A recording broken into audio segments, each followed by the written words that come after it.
And welcome as Zenith Players begins our 19th week of live readings with Jane Eyre. I am TJ, I am our technical director. All of the actors you'll be hearing tonight are volunteering their time and their talents from their homes to bring some entertainment into your homes. Many of them just first met each other about 15 minutes ago when they first logged into this Zoom meeting. We want to thank them all very much for joining us.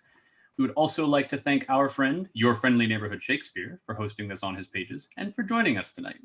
Check out his website at shakespeareapproves.com and his Patreon at patreon.com/Shakespeare. We are looking forward to his upcoming production this Wednesday with the Social Distancing Players, The Hamlet Christmas Special. We will provide links to all of his content in the comments. We'll also be working to re-upload this video at a future date with captions in the very near future, as well as attempting to implement a live captioning system for future readings. So we are excited about that. As always, we want to acknowledge and thank all of the medical professionals and essential workers who have been working for the past 19 weeks and more to keep us all as healthy and safe as possible. We also want to acknowledge those demonstrating and protesting for bravely pushing forward the simple fact that Black Lives Matter. If you're interested in more information about our totally volunteer organization, check out our website, zenithplayers.com. Feel very free to check out our very attractive donations page. 100% of all those donations go towards production costs, which these days consists of the various subscriptions that allow for these readings to happen. If you'd like to join us for future projects, just send us an email, casting@zenithplayers.com. We will get you on board. Join us this Saturday as we return to Shakespeare with Richard II. And next Monday, we will present a reading of Little Women. For now, please relax and enjoy Jane Eyre, featuring Isabella Pepe as a young Jane, David Nardlock as Brocklehurst, Lorraine Ruth Rosenberg as Mrs. Fairfax, Grace Aline as Adele, Dan Kostelik as Rochester, Shakira Searle as Bertha, Gwen Wark as Grace Poole, Megan Coates as Blanche, Maisha Eleni as Lady Ingram, Steve Anderson as the Doctor, Terry Esso as Mason, Andrew Gellos as the Minister, and Tara Jane Clifford as Jane Eyre. My name is Jane Eyre. I was born in 1820, a time of harsh changes in England. Money and position were all that mattered. Charity was a cold and disagreeable word, well, too often merely a mask to cover bigotry and meanness. As a child, I had no one. Only an aunt, and I cannot remember even once did she speak a single word of kindness to me. When I was 10, she sent me away to school, to a place called the Wood. What do you want? I'm the new girl, sir, Jane Eyre.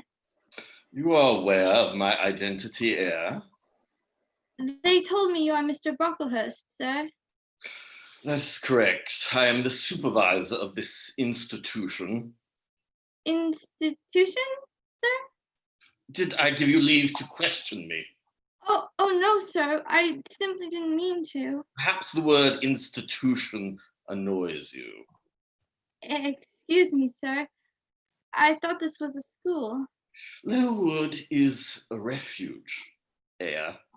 A refuge for paupers and orphans, who but for these portals are without homes. Here we give everything. In return, we demand nothing short of absolute obedience and humility. I've tried to be a good girl, sir. You've tried only to torment your poor aunt. From what she told me and from what she readily observed, you're a wicked and worthless child. But that isn't so. In all the earth, there is no sight so terrible as a wicked child. But I promise, all wickedness will be driven from you here. Eyre? Yes, sir. Get to your knees. We shall pray together for the salvation of your soul.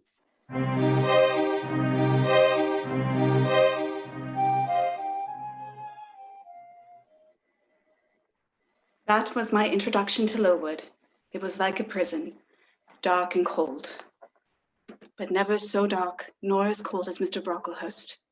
His hand reached everywhere, through those somber walls, and in the guise of Christian charity tormented body and soul alike, 2 weeks after, he found cause to assemble all of the children and ordered me to stand before them on a stool. Pupils, observe this child. Be on your guard against her. Shun her example and avoid her company. And you, the teachers, watch her well. Punish her body to save the soul, for already the evil one has found in her willing servant. She will remain on this stool for 12 hours. Return to your class.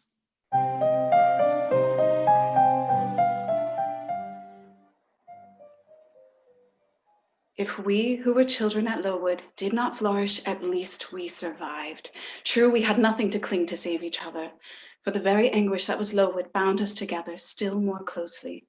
Life was bearable. I know, because I was there for 10 years. Shortly after my 20th birthday, Mr. Brocklehurst sent for me. This is a solemn moment, Eyre. Little did I imagine that the unregenerate child I received into this institution would, in 10 short years, become one of its teachers. A teacher, sir? The trustees have seen fit to bestow that honor upon you. Accept the offer, sir. Why not, pray? I do not wish to stay at Lowood. This is unheard of. The ingratitude. I have had 10 years of harshness and drudgery, sir. For that, I have no gratitude. Willful and stiff-necked as ever. I see we have been sadly deceived in you. And where do you intend to go? Out into the world, sir. I have never seen it. You know how the world treats young papas, friendless and without connections. I intend to find a position as a governess. I have advertised it in the newspaper. Doubtless you have been overwhelmed with demands for your services. Oh, this is ridiculous. You have no talents. Your appearance is insignificant. I warn you, Eyre, if you persist in this folly, this haven will never again be open to you. I am leaving Lowood, sir.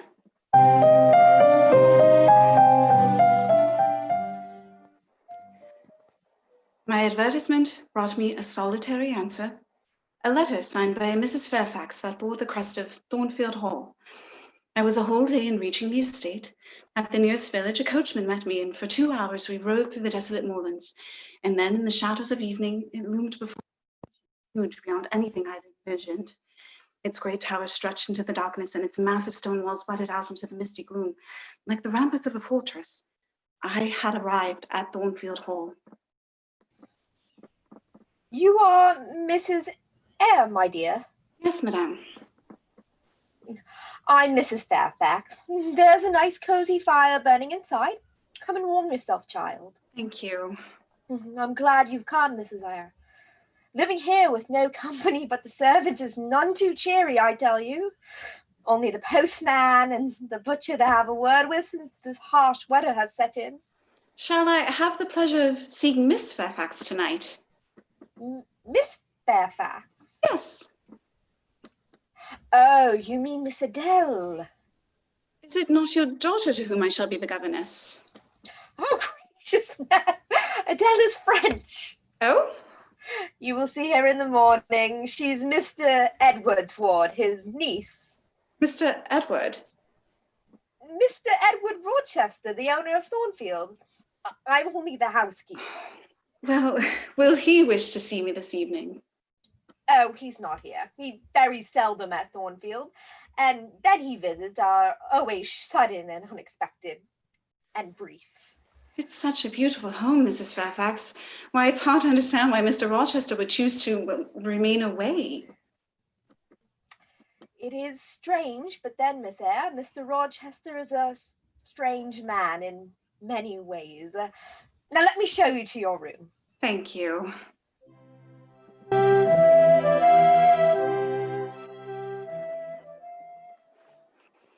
I spent all the next day with Adele, a beautiful and charming child. Like myself, she too was an orphan, and she won me over so quickly. That night, as I was making her ready for bed, she showed me one of her dolls. This is Mimi, mademoiselle. Oh, and such a beauty she has, Adele. Mama had a dress like that. Did she? This is a dancing dress, mademoiselle. Oh? Mama was a beautiful dancer. I also can dance. Do you wish me to dance for you? Now, Adele, you mean this very minute? Now you speak like Monsieur Rochester. For him, it is never the right moment. Oh, does that make you sad, Adele? Sometimes, mademoiselle, I love dancing. I should like it too. A great many gentlemen and ladies came to see Mama dance. And where was that? In Paris. Uh-huh. But when Mama had to go to heaven, then Monsieur Rochester came and brought me here. Oh, wait. Mademoiselle, Yes? do you like Monsieur Rochester? I have not met him yet. That big, huge chair downstairs? Yes? And that is his chair. He sits in it and stares into the fire and frowns.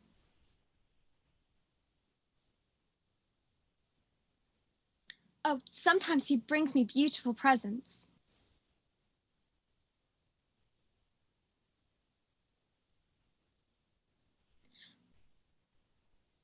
But when he is angry, that's terrible.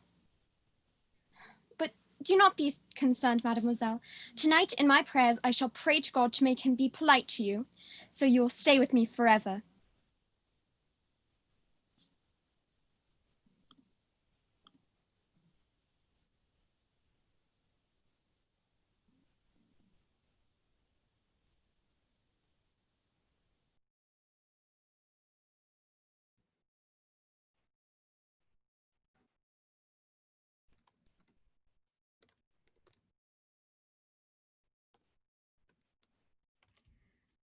Oh, thank you, Adele. Thank you, dear.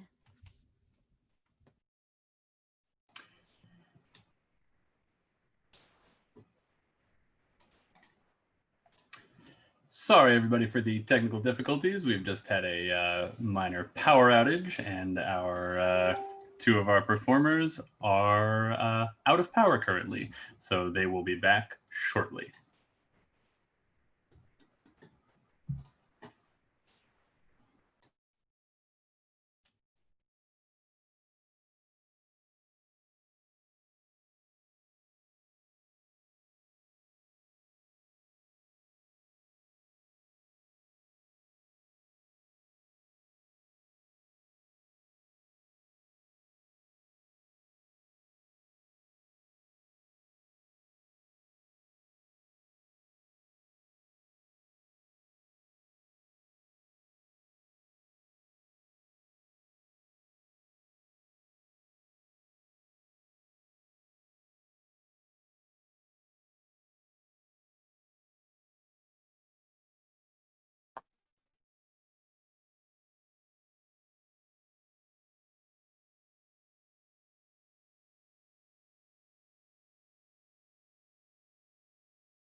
Thank you for waiting. We will resume momentarily.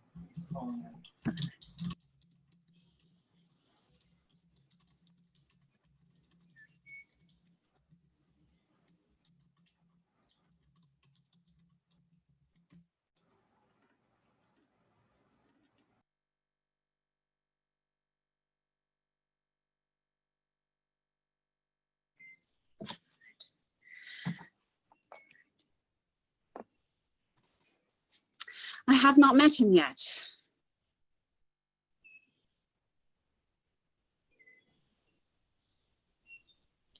That big, huge chair downstairs?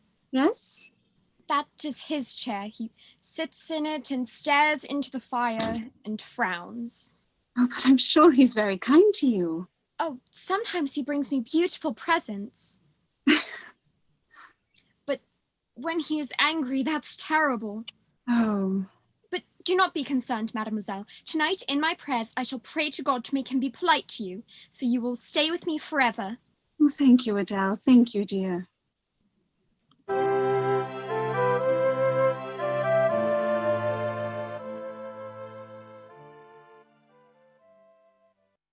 Later that week, quite early in the evening, I went for a walk alone. It was cold and huge clouds of mist clung to the ground. It was like walking through a dream. With the road ahead inviting and invisible, there must have been a turn in the road, for I saw nothing and heard nothing until it was upon me. And then out of nowhere, there was a fearful clatter of hooves and men frantically shouting, and then both horse and rider crashed to the ground.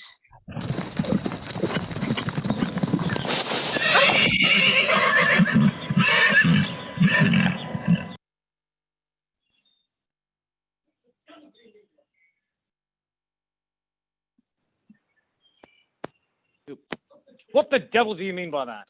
I'm so sorry, sir. I must have frightened your horse. Can I do anything? Apologies won't mend my ankle. Stand out of the way. But you're hurt. I told you to stand aside. But I can't until I see if you're fit to ride. Where are you from? From Mr. Rochester's house just below. Do you know Mr. Rochester? No, sir. I've never met him. You're not a servant at the hall. I'm the new governess. The new governess? Yes. Well, if you're satisfied now that I have no bones broken, hand me my whip and get on out of my way. Here you are, sir. Oh, thank you. Now, if you'll kindly stand clear for a moment. Yes, sir. Jane! Jane! Jane! Yes, Mrs. Fairfax. Quickly, dear. He's been asking to see the new governess. Oh, Mr. Rochester, of course, rode in on us without warning in such a vile humor. where is he? Inside before the fire, in his chair. Thank you.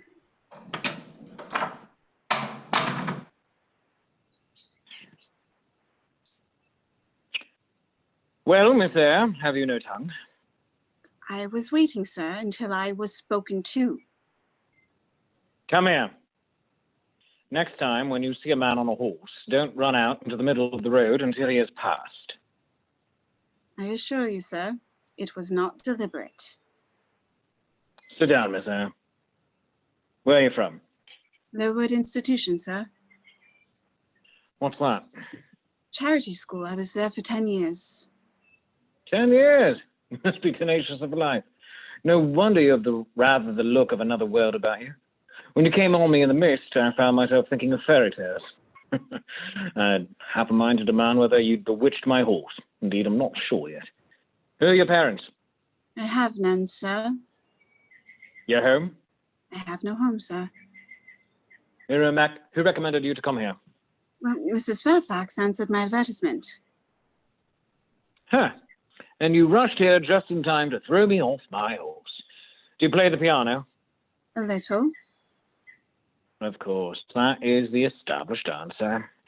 Go into the drawing room. If you please, go on. Take a candle, leave the door open, and play a tune. What do you wish me to play? Anything. Anything you wish.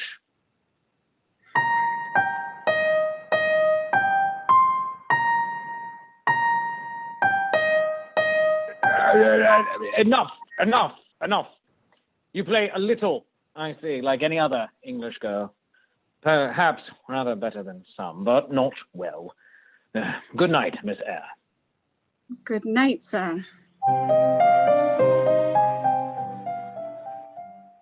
What sort of man was this master of Thornfield, so proud and so cynical, so unmannered?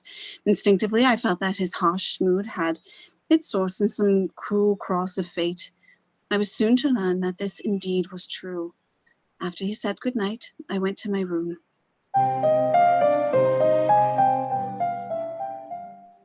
I had scarcely fallen to sleep when I heard it. Like a voice in a nightmare. Wild, insane laughter, woman's laughter that seemed to come from somewhere in the tower of Thornfield Hall. I opened my door, and at the end of the long hall in front of the stone steps leading to the tower, I saw Mrs. Fairfax. She was talking to someone. But I tell you, you must be more careful. I've told you time and time again. It can be heard all over the house. I know, I see. Good night. Oh! Jane, did I disturb you, dear? There's nothing wrong. Wrong? Oh, dear, no, I was just talking to Grace Paul. She's a person we have to do the sewing. Oh. She does excellent work. But she's a little peculiar. Oh, I see. Well, how did you get on with Mr. Rochester, dear? Tell me, is he always so changeful and abrupt? Well, he has his moods, but then allowances should be made. Why for him more than anyone else? Partly because that's his nature, and partly because he has painful thoughts. Mrs. Fairfax, I don't mean to be curious, but... Family troubles, Jane. I think that's why he so seldom comes to Thornfield. It has been unpleasant associations for him. Good night, dear. Good night.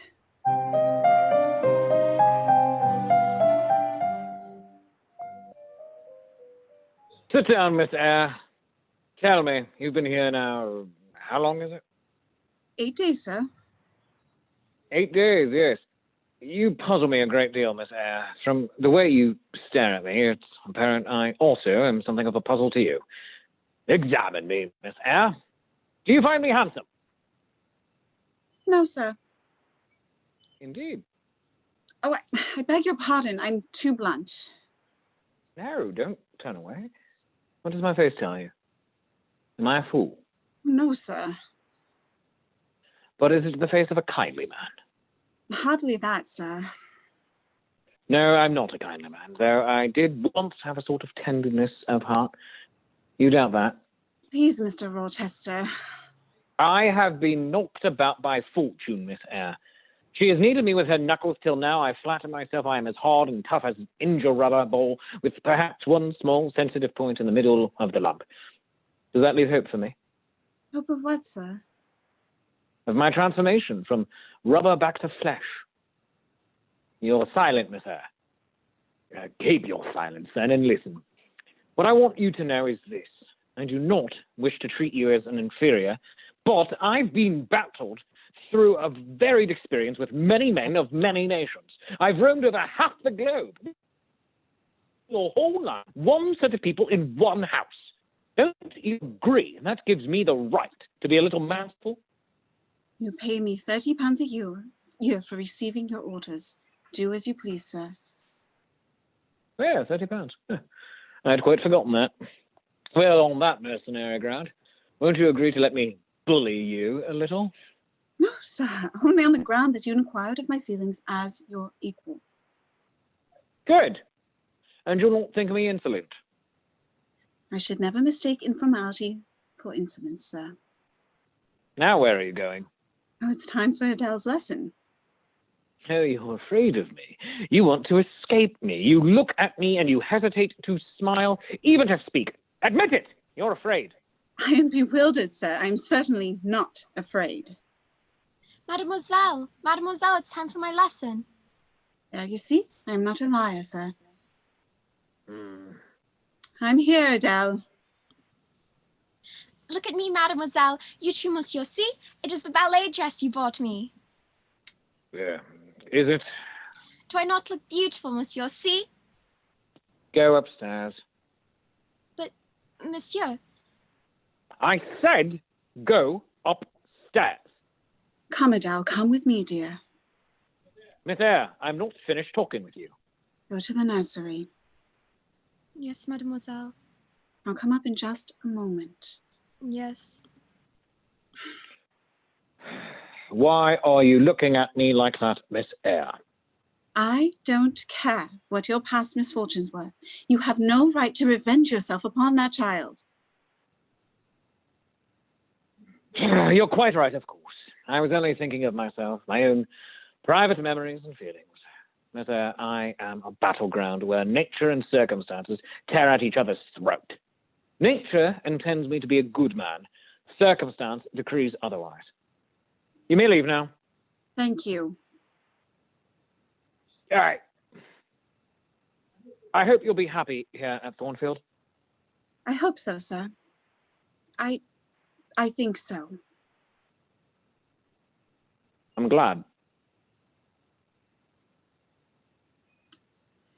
3 nights later, I was again awakened by that awful laughter and a noise in the hall, like padding of running feet.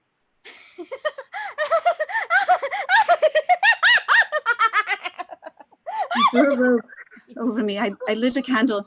I opened my door. I could see no one in the hall, but faintly, I heard a sort of crackling noise that seemed to come from his room, Mr. Rochester's. As I drew near his door, I saw it was partly open, just a crack, but through it came strange light, and then suddenly I could see it, smoke and fire. Mr. Rochester! Mr. Rochester!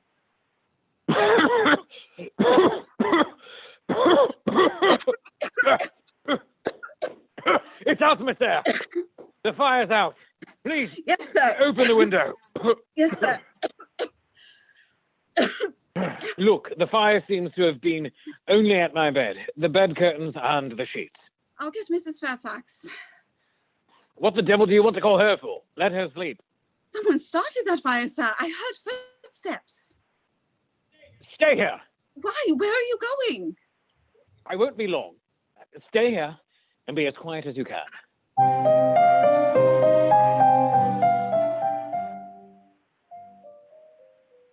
He took a candle and walked quickly down the hall.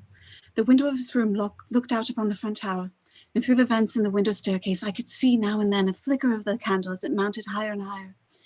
There was something in the tower that had to do with the fire. The light from the candle seemed to cling to the top of the tower, and then, I don't know how long later, it glimmered its way down again. There were footsteps in the hall, and Mr. Rochester returned to his room. He closed the door and looked at me. You came out of your room. You saw the fire and awakened me. Had you seen anything else? No. Did you hear anything? Yes, a kind of laugh. A kind of laugh. You've heard it before? Yes, once. There's a strange woman living here, Grace Poole. Grace Poole, yes. Yes, Grace Poole. Well, I can see now what must be done. Meanwhile, say nothing about this to anyone and be sure. Adele! Adele? You need not be alarmed about Adele. I looked in the nursery just now. Adele is all right. Oh, thank heaven. She's asleep. Next to her head on that pillow, her dancing slippers. Oh, Trying to console herself for my unkindness to her. The child has dancing in her blood and coquetry in the very marrow of her bones. She's shown you her doll, Miss Eyre. a dancing doll with a dress like her mother's. Her mother was a dancer in the ballet of the Paris Opera. Adele is the image of her. But she's dead. Adele's mother is dead? That is what we tell her. The truth is not quite so touching. Oh, she has so little to love. I shall try to make it up for her. Are you always drawn to the loveless and unfriended? When it's deserved, sir. Would you say that my life deserves saving? I should be distressed if harm came to you, sir. You should be distressed. What a puny sort of sentiment is that? You saved my life tonight, Miss Eyre. I knew you'd do me good in some way, at some time. If I did, I'm very glad. Good night, Jane. Good night, sir.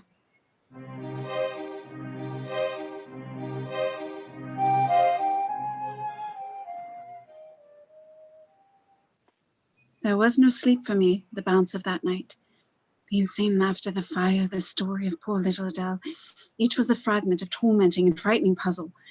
But most bewildering of all was the master of Thornfield Hall, this brooding, melancholy man, bitter and unpredictable as the winds that raced across the neighboring moors, and like the winds, searching and longing endlessly. I was up early the next morning, but not early enough. Mr. Rochester was gone. At breakfast, Mrs. Fairfax told me where. He said something about Millcote. Perhaps he is bound there. Perhaps not. Millcote? Lady Ingram's estate, the other end of the county. She has a daughter, Blanche Ingram, and Mr. Rochester's our old friend. Oh. Jane, you heard what happened last night? Yes, I was awake. It's just terrible. We may all have been burned in our beds. Did Mr. Rochester tell you how the fire started? He said he was reading in bed and fell asleep. The wind blew the candle into the bed curtains. Oh, I see. If you'll excuse me, Mrs. Fairfax, I'll go to Adele.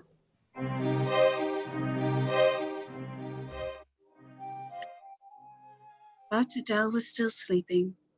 As I left her room, my eyes turned toward the tower staircase. Almost against my will, I walked to the ancient stone steps and started to climb.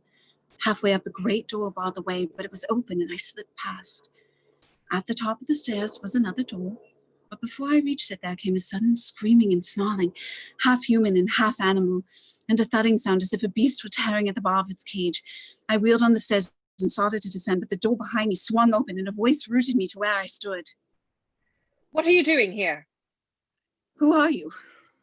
They told you who I am, Grace Poole. Never come up here, never. But why? What is there? What are you hiding? No one is allowed up here. Do you understand? No one. Now go down. Go down.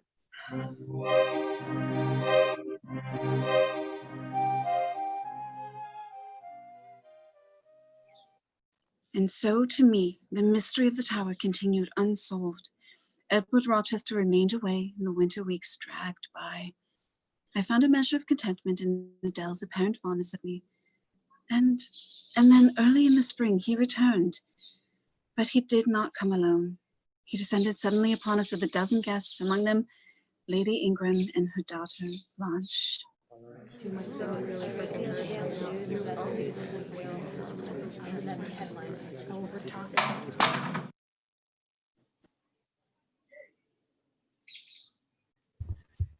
Jane!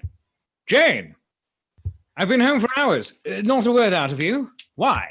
You've been with your guests. I have no wish to disturb you. What have you been doing while I've been away? Teaching Adele. Yes, and getting a good deal paler than you were. What's the matter? Nothing. You're depressed. What about? No, I'm not depressed, sir. So much depressed that a few words more and there'll be tears in your eyes. They're there already, shining and swimming. Jane? Jane, you must tell me, what is it? Mr. Rochester? Now what the devil? There's a gentleman to see you, sir. Oh, well, who is he? I'm Mr. Mason, sir. Mr. Mason of Spanish Town, Jamaica. Mason? Spanish Town. Take him to my study, Mrs. Fairfax. Yes, sir. Jane? Jane, I wish I were on a quiet island with only you, and trouble and danger and hideous recollection far away. Can I help you, sir? If help is needed, I'll seek it at your hands. I promise you that. Jane? Yes? If all the people gathered in the other room came and spat on me, what would you do? I'd turn them away if I could. Or if I were to go with them and they turned away and left me alone, what then? Would you go with them? No. I'd stay with you, sir. To comfort me? As well as I could. Thank you, Jane.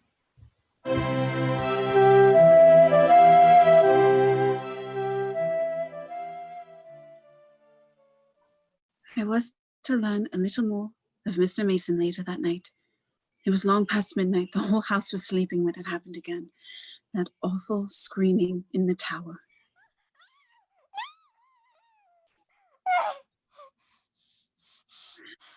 Aroused and frightened, the guests flocked to Mr. Rochester, but he had a convenient explanation ready for them. It was one of the servants, he said, a servant having a bad dream. Well, that's all it was, a bad dream. Now, since these halls are inclined to draft, I suggest you all return to your rooms. Lady Ingram, you set the good example. I'm quite disappointed in you, Edward. I was so looking forward to seeing you shoot a robber, weren't you, Mother? Less of your levity, Blanche, and get back to bed. Goodness, it's almost morning. Good night, Edward, and good morning. Sweet dreams, my courageous Blanche. There'll be no more disturbances, I promise you.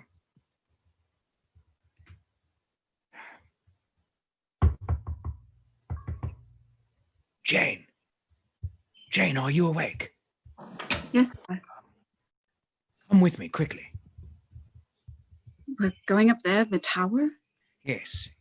You don't turn sick at the sight of blood, do you? I've never been tried, but I don't think so. Give me your hand. It won't do to risk a faint.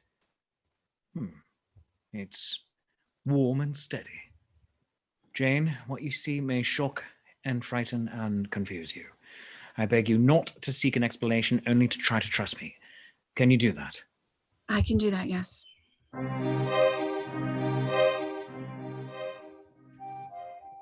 In the tower room, bloody and unconscious on a bed, lay a man. Across from him was a door secured with heavy chain. From beyond it came a horrible sobbing and scratching, and now and then the voice of Grace Poole, but I had neither time to think nor to become frightened.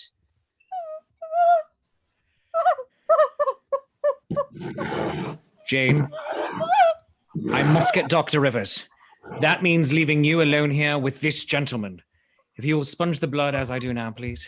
Yes. If he regains consciousness, don't you speak to him on any account. Is that clear, Jane? Yes, yes. Whatever happens, do not move from here or open that door. No. I'll be back as quickly as I can.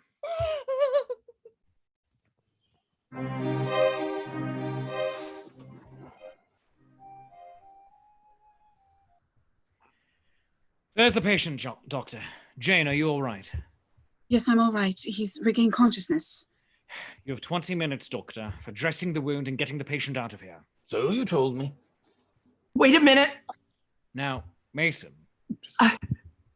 I'm done for, Edward. That's nonsense. You've lost a little blood, that's all. She sank her teeth into me like a tigress. Stop. It will be better for you if you don't talk and let me get to work. She said she drained my heart's blood. Be silent, Mason. Forget it. Jane. Yes, sir. Go downstairs quietly, unbolt the side passage door. You'll find Dr. Rivers' carriage there. See that the driver's ready to leave the moment we come down. Yes, yes, sir, yes. Can I help you, Doctor? No. This will be painful, Mason. It can't be helped. I told you not to come here, Mason. I thought I could have done some good. You thought. Lie still, please. So long to avoid exposure. I shall make very certain it doesn't come now. Dr. Rivers will take you to his home. You'll remain there until you're quite well, Mason. Edward! Yes. Let her be taken care of. I will. Please let her be treated as tenderly as may be. I do my best, and have done it, and will do it. Yeah, what to God there was an end to all this.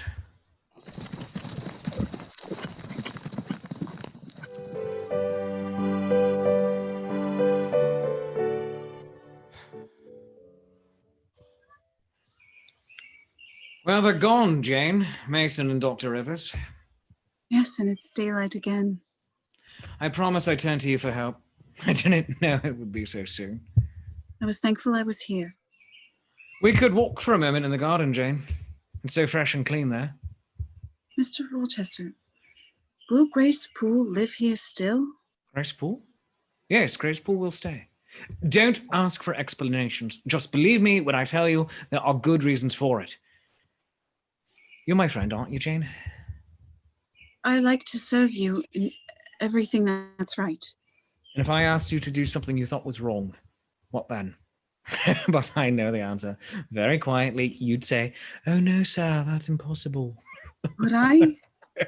Jane, imagine you are a young man, thoughtless, spoiled since childhood. Imagine yourself in a far-off land. Conceive that you there commit a capital error, one that cuts you off from all the possibility of human joys, and then suddenly, imagine that fate offers you the chance of regeneration and true happiness. Are you justified in overleaping the obstacles of mere custom? Tell me, Jane, are you justified? But how can I answer that? Every conscience must come to its own decisions. But if it can't come to a decision, if you're afraid that you may bring shame to what you most cherish, or destroy what you most desire to protect, Jane, don't you curse me for plaguing you like this. No, I don't curse you. Give me your assurance on that, your hand. Your fingers are cold. They were warmer last night, Jane. Jane, will you watch with me again another night? Whenever I can be useful. For instance, the night before I'm married. Will you sit with me then? Are you going to be married, sir? Sometime. Why not? But what makes you think he's in the stable? Monsieur Rochester often rides before breakfast. Oh, what a place to be looking for him. That's Adele. And the delectable Miss Ingram. Blanche! Edward? Edward, is that you? Uncle Edward! What do you mean by running off like this so early? Excuse me, Jane. And what do you mean by rising so early? A correct host entertains his guests. My dear Blanche, when will you learn? Never was I correct, and never shall be. Come along.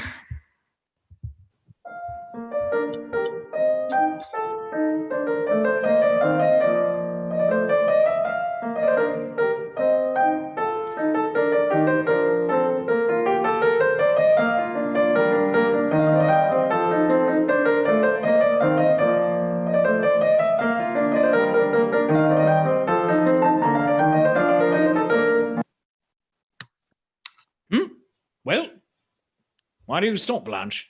Or don't you know the rest of it? Edward, does that person wish to see you? Person? Person. Oh. Come in, Miss Eyre. I'm sorry, sir. I did not know you were occupied. I'm sure Miss Ingram will excuse me for a moment. Oh, certainly. But don't forget, Edward, you promised to show me the estate. Oh, I shall. Don't leave. Well, Jane? I overheard some of the guests after luncheon. They mentioned that you were leaving with them in the morning, and I wish to ask for a reference, sir. Reference? What the deuce do you want a reference for? To get a new place. Oh. You as much told me that you were going to be married. Well? In which case, Adele would likely go off somewhere to school. I see. Adele must go off to school, and you must go to the devil. Is that it? I hope not, sir. When the time comes for you to get a new situation, I'll get one for you. Do you hear? Very well. I may not see you again before you leave.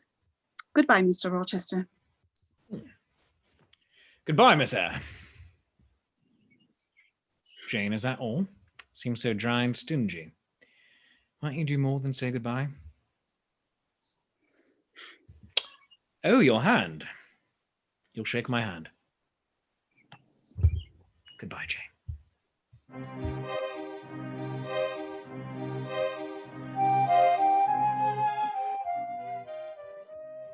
There! Now, you've seen it all, Blanche. The fields, the forest, and now the garden. Such a beautiful place, your Thornfields. As a dungeon, it serves its purpose. dungeon. It's a paradise, a haven. Oh, yes. A haven of peace and love. Who's talking of love? Distraction is what a man needs. Distraction to keep him from peering too closely into the mysteries of his heart. I sometimes wonder if you have a heart, Edward. Have I ever said anything to make you believe that I have? Edward, are you never serious? Never more than at this moment, except perhaps when I'm eating my dinner. Really? You can be so revoltingly coarse at times. Can I ever be anything else? Would I have come to Thornfield if I thought you couldn't? Well, now we have something to consider. First, Mr. Rochester is revoltingly coarse and as ugly as sin. Edward, I never said that. Secondly, he's extremely careful never to talk of love or marriage. However, and this is the third point, the Ingrams are somewhat impoverished, whereas the revolting Mr. Rochester has an assured income of £8,000 a year. Now, in view of all this, what attitude shall Miss Blanche be expected to take?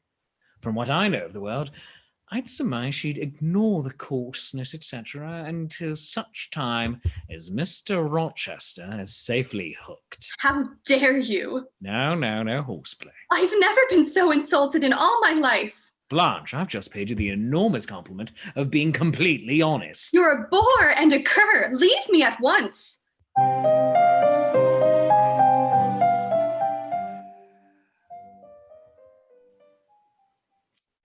Well, they've gone, Jane. My guests have all gone. We're alone again. I will be leaving too, sir. Soon to forget me.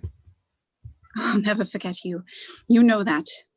I see the necessity of going. Hmm? It's like looking on the necessity of death. Where do you see that necessity? In your bride. In my bride. Bride.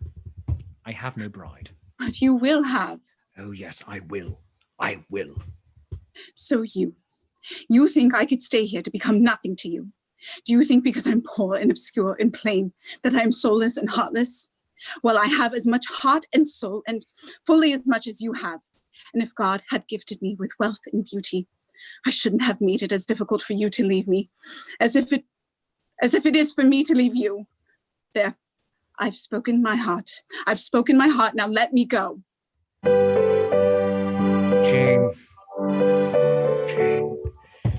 Jane, you strange, almost unearthly thing. Oh, don't mock me. I have no love for Blanche. It's you I want. Answer me, Jane, quickly. Say, Edward, I'll marry you. Say it. Let me look at you. Say it, Jane. Say, Edward, I'll marry you. Edward, I'll marry you. God forgive me. Edward? God forgive me.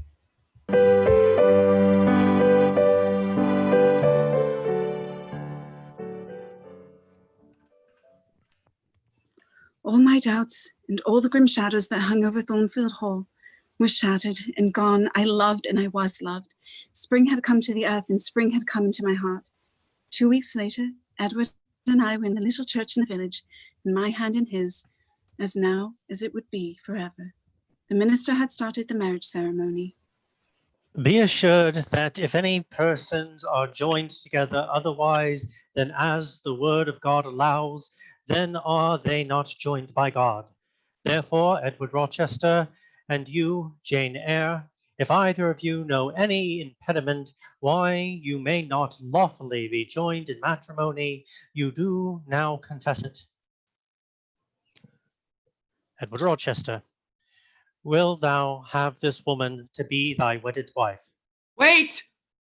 I declare the existence of an impediment. Proceed with the ceremony, Minister.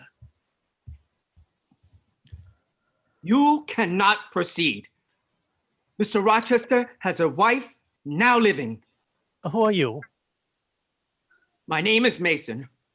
On the 20th of October, 1820, Mr. Rochester got married to my sister at St. Mary's Church, Spanish Town, Jamaica.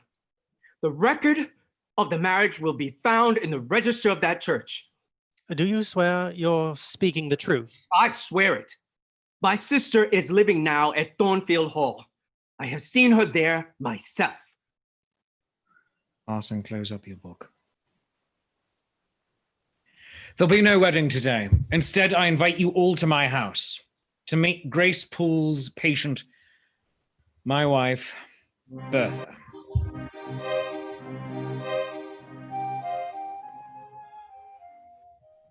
It seemed without end, that journey back to Thornfield Hall. On the way, we stopped to get Dr. Rivers. Edward insisted that he come back with us. And that is all I remember of the ride back. If words were spoken, I did not hear them. And then at length, I found myself with Grace Poole and the others, standing again in the tower room. There was a dark danking and clanking and unlocking of chains, a door opening, and the wife of Edward Rochester stood before him. Screaming, she flung herself upon him. Her clawing hands flashed around his throat, but she had no time to do him harm. Grace Poole and the doctors sprung upon her, and when they returned, the door was shut again, and the chains fastened. Only then did Edward speak. The woman you have seen is my wife. Mad. The mad offspring of a mad family to whom the church and law bind me forever, without hope of divorce. This is what I wish to have, this young girl who stands among you now, so grave and quiet, at the mouth of hell. Look at the difference and then judge me.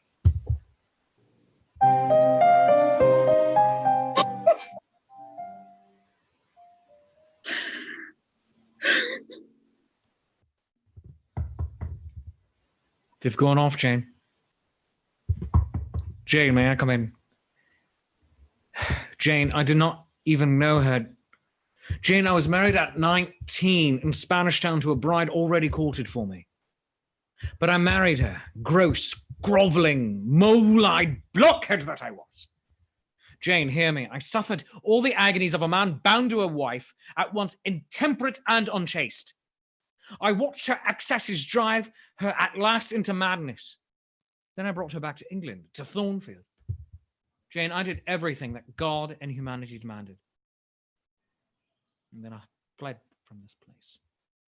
My fixed desire was to find a woman I could love. A contrast to the fury I'd left here. And what did I find? An actress in Vienna, a milliner in Naples, a countess in Warsaw. But back in England, I rode again inside of Thornfield. Someone was walking there in the mist, a strange, elfin-like creature. Frightened my horse and then came up and gravely offered me help and her hand. And then later that evening, Jane, do you remember? Say you remember, Jane. I remember. You came into that room, how shy you were, and how readily yet you answered my surly questioning. And then you smiled at me. And in that moment, I knew I'd found you. Jane, can you forgive me? I do forgive you. And can you still love me? I do love you with all of my heart. I can say it now, since it's for the last time. Jane, you mean to go one way in the world and let me go another? Oh, please. Stay with me, Jane. We'd be hurting no one. We should be hurting ourselves. It's so wicked to be near me, would it? I'm leaving, Edward. I'm leaving. Surely you know that I must. You will not be my comforter, my rescuer. Jane, my deep love, my frantic prayer, are they nothing to you? Bye, Edward. Goodbye, and God bless you. Keep you from harm and from wrong. Jane! Jane!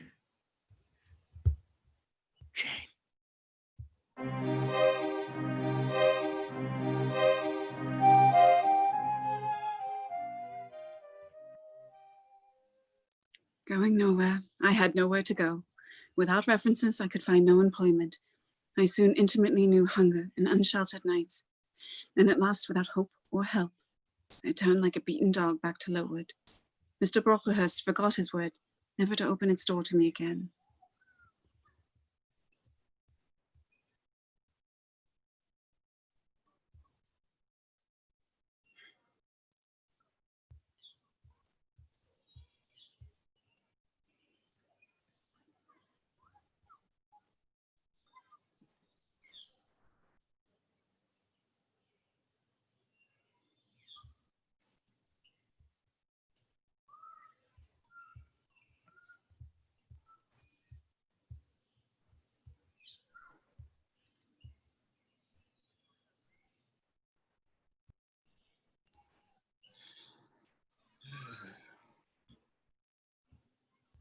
So you're back, Jane, penitent and humble, I suppose, pleading for mercy and prepared as ever, I dare say, to return our favors with your accustomed deceit.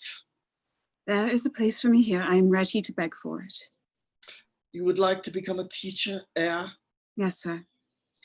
We need no teachers. We have need of a girl in the scullery. Do you want it or not? I'll stay. Get in the kitchen, then.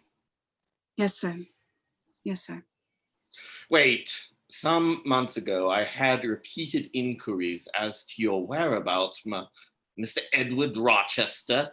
Obviously, I was unable to assist him. I know no Edward Rochester. I didn't ask you. It makes little difference if you do or not. In his last letter thanking me for my kindness, he said he was leaving England forever.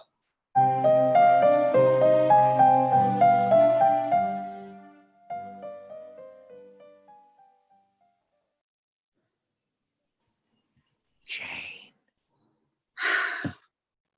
Jane. His voice, night after night, I started to hear it. Jane. I struggled to shut my ears from it, but I could not. It was like a soul in pain, a wild, urgent cry, more than I could bear.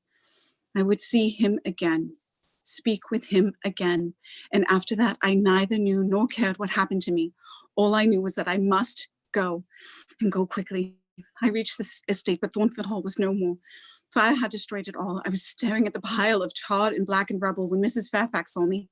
She came running from the gardener's cottage. Oh, Jane, oh my poor girl. Mrs. Fairfax, what happened? It was she who did it. She killed Grace Poole. She slept and set fire to Thornfield. Her laughing roused us. I ran the nursery and carried Adele to the garden. As I stood there, I heard the laugh again. She was on the roof.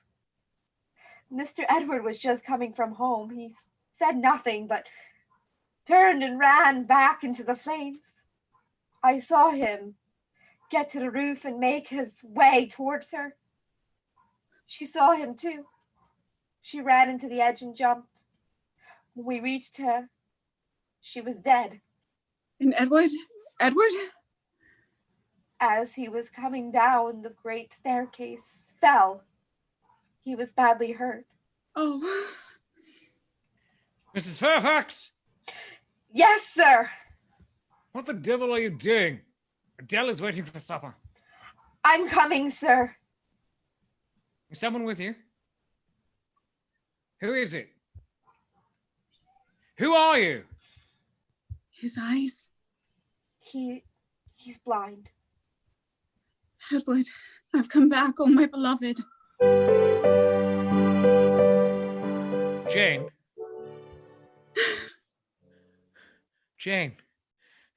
Her small, soft fingers. Her hair. Her little flower soft face.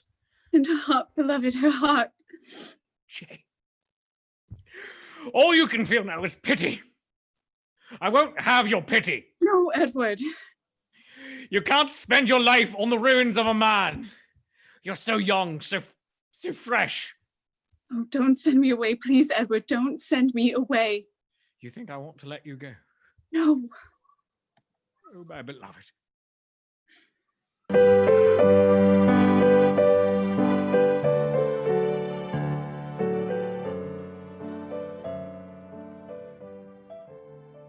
as the months went by, he came to see the heavens once more, to see first the glory of the sun, and then the wild splendor of the moon, and at last the evening star. And then one day, when our firstborn was put into his arms, he could see that the boy had his own eyes as they once were, large and brilliant and black.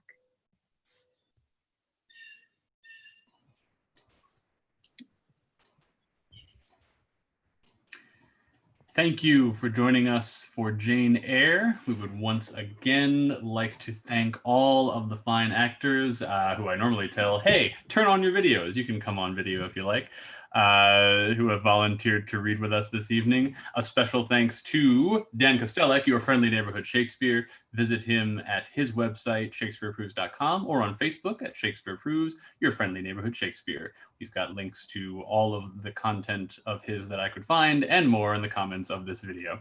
If you would like some more information on us, including how to be involved in a reading like this one and be one of these faces that are somewhere around me, head to our Facebook page, Zenith Players, and send us a message, or send an email to casting@zenithplayers.com, and I will get back to you as soon as possible.